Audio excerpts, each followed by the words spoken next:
Tree turtle को साहिल समंदर से प्यार था। वो साहिल पर तैरता और गर्म रेत में टहलता।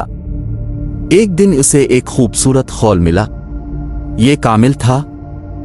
टेरी ने इसे फख्र से पहना था। साहिल समंदर पर चलते हुए इसकी मुलाकात साम नामी एक दोस्ताना बगले से हुई।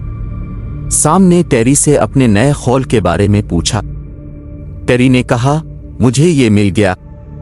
क्या ये बहुत अच्छा नहीं है? साम ने कहा, ये शानदार है, लेकिन होशियार रहो टेरी। साहिल समंदर मुश्किल हो सकता है। टेरी को समझ नहीं आई। उसने सोचा कि साहिल कामिल है।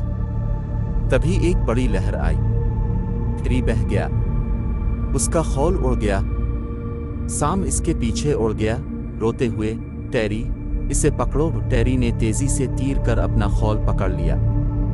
उसने उसे वापस रखा और साम का शुक्रिया अदा किया। मुझे खुशी है कि हम दोस्त हैं, टेरी ने कहा। सैम मुस्कुराया।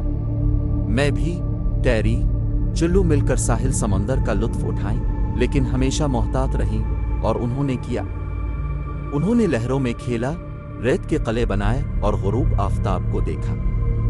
टेरी को सैम के साथ इसके साथ वाले साहिल से भी ज्यादा प्यार था।